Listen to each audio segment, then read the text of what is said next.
Hi friends, ఎలా ఉన్నారు? నేను మీ నిఫ్టీ మాస్టర్ మూర్తి నాయుడు.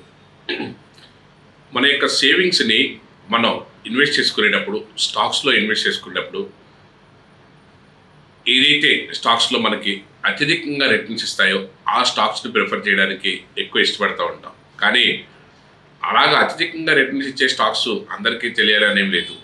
యాక్చువల్గా ఎవరి పరిధిని బట్టి, ఎవరి నాలెడ్జ్ని బట్టి, ఎవరి రేంజ్ని బట్టి వాళ్ళు ఏదైతే మార్కెట్లో మనకి ఫ్రంట్ ఎండ్లో కనిపించే కంపెనీస్ ఏదైతే ఉంటాయో, అందులో లార్జ్ క్యాప్ స్టాక్స్ ఏదైతే ఉంటాయో అలాంటి స్టాక్స్ ఎక్కువ క్యాపిటలైజేషన్ బాగా నెంబర్ 1 కంపెనీస్ ఏదైతే అంటే అలాంటి కంపెనీస్లో ఇన్వెస్ట్ చేసుకుంటూ ఉంటారు. అవి కూడా బాగానే ఇయర్లీ 10%, 15% మార్కెట్లో మంచి ప్రాఫిట్స్ ఇస్తూనే ఉంటాయి. ఏదైతే లార్జ్ క్యాప్ స్టాక్స్, బాగా well known companies, very big companies, ఇవన్నీ కూడా దాంట్లో number of employees, number of branches, number of expend ఇవన్నీ ఉంటే వాళ్ళకు కూడా ఏదో ఒక స్టాండర్డ్ బిజినెస్ ఉండటం వల్ల అలాంటి స్టాక్స్లో మనకి ఇన్వెస్ట్ చేసుకోవడం వల్ల మనకి ఏదైతే మనకి ఎప్పుడైతే మనకి మార్కెట్లో టేక్ ఆఫ్ తీసుకునేటప్పుడు కానీ మంచి ప్రాఫిట్స్ రావడానికి అవకాశం ఉంటుందని అలాంటి లార్జ్ క్యాప్ స్టాక్స్ మనం ఎంచుకుంటూ ఉంటాం.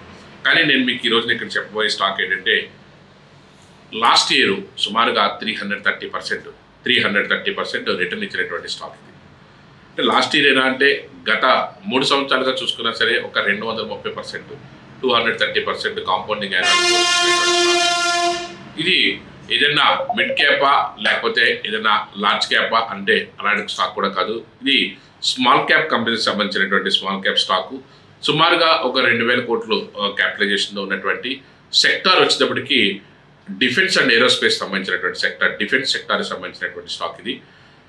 NIBE లిమిటెడ్, నిబ్ లిమిటెడ్ ఈ కంపెనీ మార్కెట్లో ఏదైతే గత దశాబ్దాలుగా మార్కెట్లో టేకాఫ్ తీసుకుని గత 10 సంవత్సరాలు చూసుకున్నప్పుడు కూడా 60% అబోవ్ మార్కెట్లో కాంపౌండింగ్ యాన్యువల్ గ్రోత్ రేట్ ఇచ్చినటువంటి స్టాకు. ఏదైతే చిన్న స్టాకు చిన్న క్యాపిటలైజేషన్ అయినప్పటికీ కూడా వీళ్ళ యొక్క బిజినెస్ మోడల్ను మనం అర్థం చేసుకున్నట్టయితే అద్భుతంగా మనం కూడా వీరి యొక్క లాభాల్లో మనం కూడా వాటా తీసుకోవడానికి మరి ఈజీగా ముందుకు రావడానికి అవకాశం ఉంటుంది.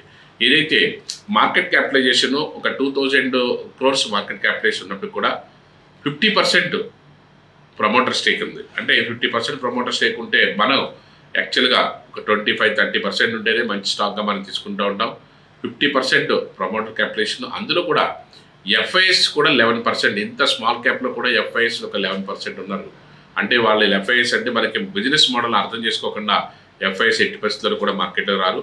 ఇక్కడ నేను మీకు డీటెయిల్గా చూపిస్తున్నాను ఏదైతే మార్కెట్ క్యాపిటలైజేషన్ని, ప్రమోటర్ స్టేక్ ఎంత, FIS ఎంత, DIS ప్రజెన్స్, అదే పబ్లిక్ పార్టిసిపేషన్ కూడా అద్భుతంగా మనలాంటి మీలాంటి నాలాంటి వాళ్ళందరూ కూడా ఈ యొక్క బిజినెస్ మోడల్ని అర్థం చేసుకుని పబ్లిక్ పార్టిసిపేషన్ కూడా అద్భుతంగా ఉన్నటువంటి కంపెనీ. మార్కెట్ రెవెన్యూ మోడల్ చూసుకున్నట్టయితే ఏదైతే సింపుల్గా 1 crore నుంచి స్టార్ట్ చేసి ఈ రోజున 100 ప్లస్ 104 crores, 105 crores వరకు కూడా లాస్ట్ 5 yearsలో కూడా మార్కెట్లో ఒక బాగా అద్భుతంగా ఎదిగినటువంటి కంపెనీగా మనం దీన్ని తీసుకోవచ్చు.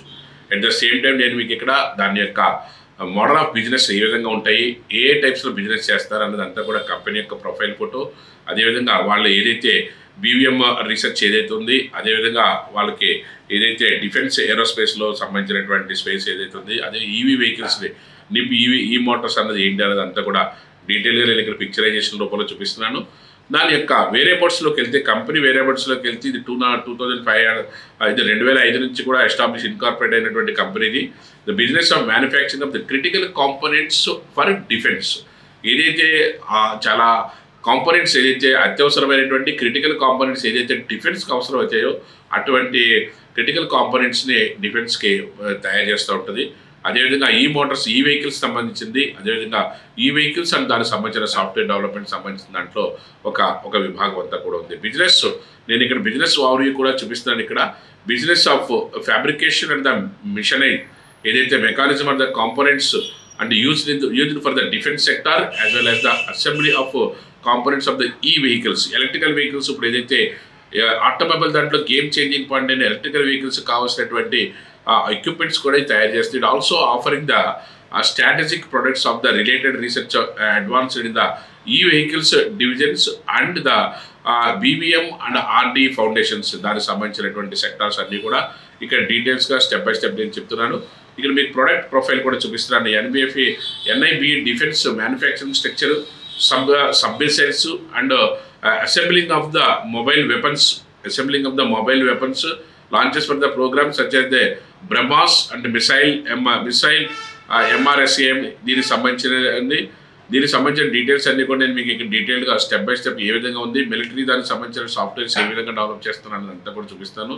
అదేవిధంగా ఏదైతే నిబ్ ఈ మోటార్స్ దానికి సంబంధించిన దాంట్లో subsidiary of the e motor దానికి సంబంధించిన దాంట్లో e bikes, e rickshaws, batteries and battery motors, అదేవిధంగా దాంట్లో హుండై PSU, అదేవిధంగా హైబ్రిడ్ PSU, అది solar inductable cookers, solar introduction cookers దగ్గర నుంచి వాటర్ ట్రీట్మెంట్ ప్లాంట్స్ దగ్గర నుంచి సోలార్ మీద డిపెండ్ అయినటువంటి ఈవీ మీద ఎలక్ట్రికల్ వెహికల్స్ మీద డిపెండ్ అయినటువంటి అన్నీ కూడా NIB ఈ మోటార్ దాంట్లో ఉంది. అదేవిధంగా BVM research centres and foundation దాంట్లో కూడా దీనికి సంబంధించినటువంటి డీటెయిల్స్ అన్నీ కూడా ఇక్కడ కంట్రోల్ ప్యానల్స్, ఈవీ సొల్యూషన్స్, అదే రగ్గడ్ మొబైల్ సెట్స్ గట్టి ఏ విధంగా చేస్తున్నారు ఏంటన్నది అంతా కూడా డీటెయిల్గా నేను ఇక్కడ మీకు చూపిస్తున్నాను.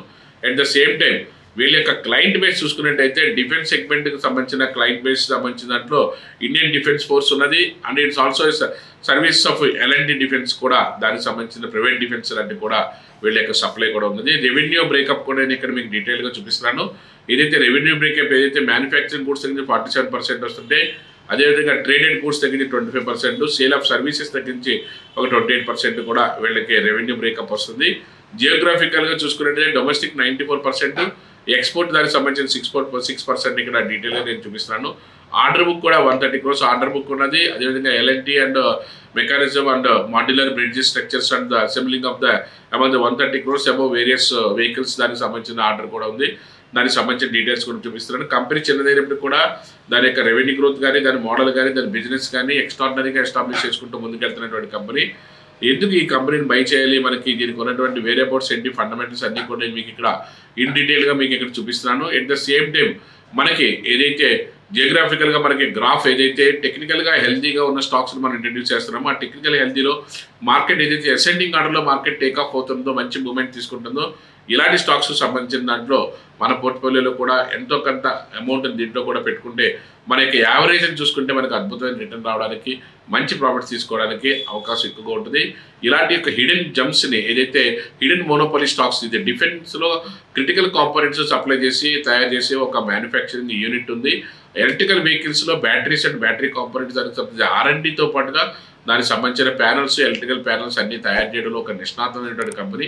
ఇలాంటి దాన్ని మీరు కూడా ఒకసారి రీసెర్చ్ చేసుకుని చూసుకుని మీ అమౌంట్ని ఇందులో కూడా పెట్టుకుంటే అద్భుతమైనటువంటి రిటర్న్స్ రావడానికి అవకాశం ఉంది.